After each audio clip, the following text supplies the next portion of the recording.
Prions. Notre Mère, notre Père, ouvre les yeux de notre cœur ainsi que les voies de la sagesse.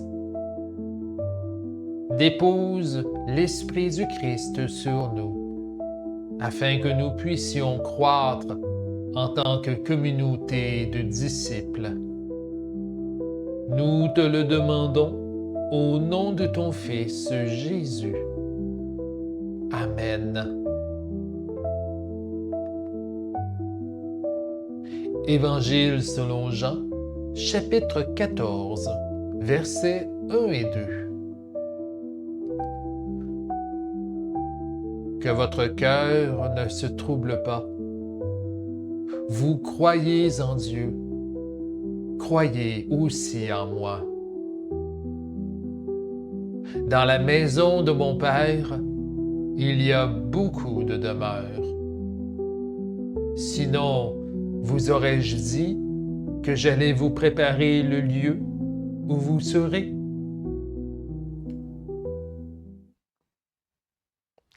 Prions. Dieu de grâce, que les mots de ma bouche et les méditations de mon cœur concordent avec ta parole. Amen.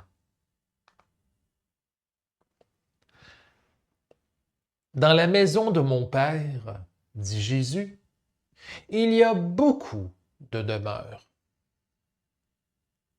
Certains et certaines se souviennent peut-être qu'on a précédemment discuté ensemble de ce passage biblique-là lors du culte du Nouvel An. On avait alors évoqué toute l'ambiguïté de l'affirmation de Jésus.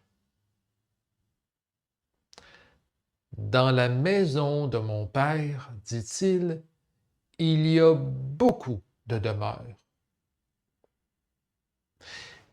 Quel passage ambigu, oui, et qui démontre toute la complexité de notre foi, mais aussi de notre mission. En effet, ne sommes-nous pas portés à croire que le royaume, cette maison du Père, à venir, en est aussi un qui est actuel?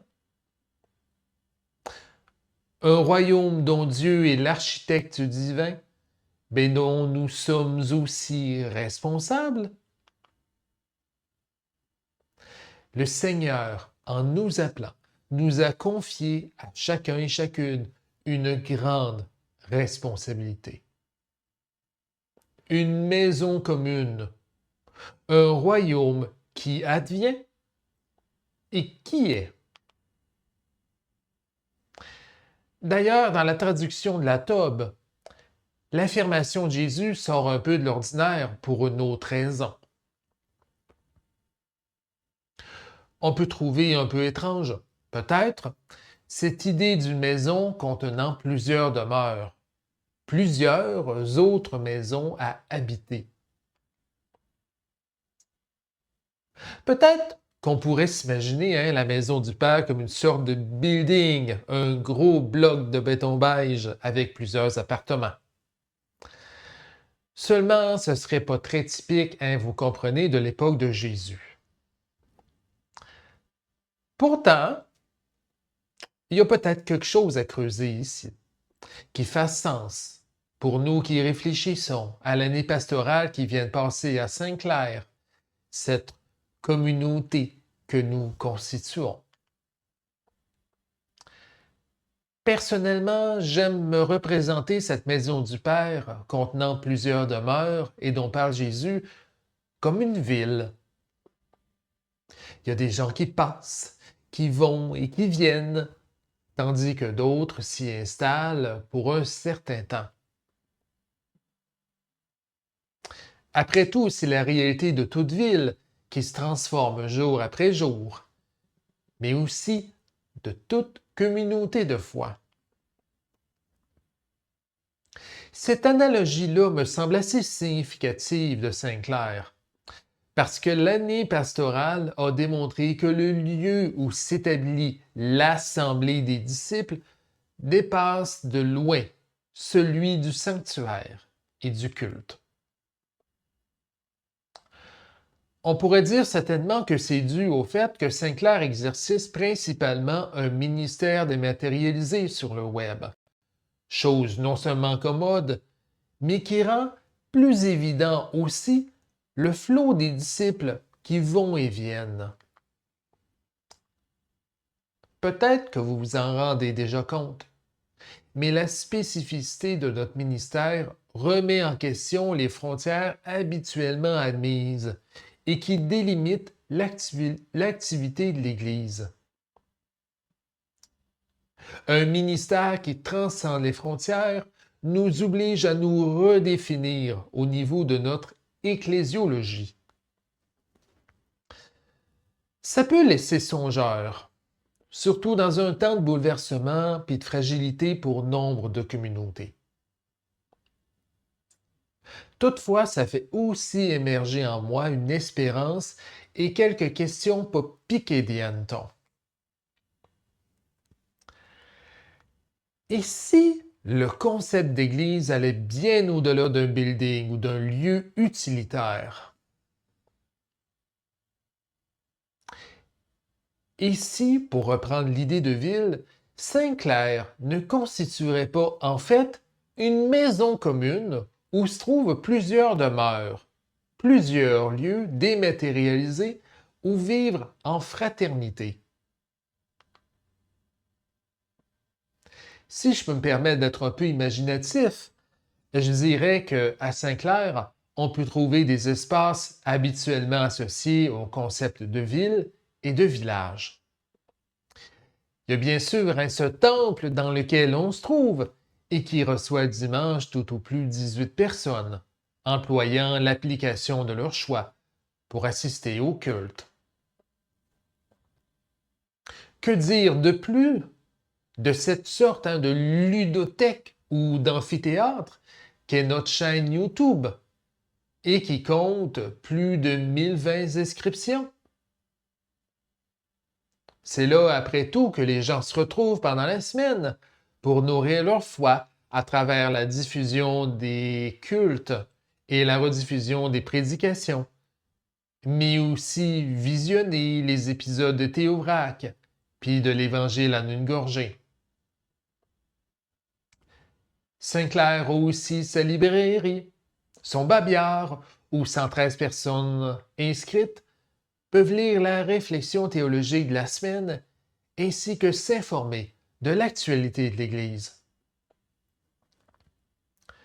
Vous voyez, quand on considère la communauté comme une maison commune, on peut facilement affirmer que Saint-Clair est en plein développement et qu'elle redéfinit le ministère de l'Église. Il y a des chantiers qui s'ouvrent, de nouvelles opportunités qui s'offrent à nous autres en ce moment même. Souvenons-nous, entre autres, de comment on a célébré notre premier baptême, ainsi que le culte d'alliance entre la communauté et son nouveau pasteur. Vous puis moi, on a approfondi notre relation, et ce, par la grâce de Dieu. On a été témoins des dons de l'Esprit en chacun et chacune de nous, dont notre sœur baptisée lors de l'été passé et qui a accepté de rejoindre le conseil de la communauté afin de participer à son discernement. Voilà des moments et des fruits qui démontrent toute l'œuvre de l'Esprit du Christ parmi nous.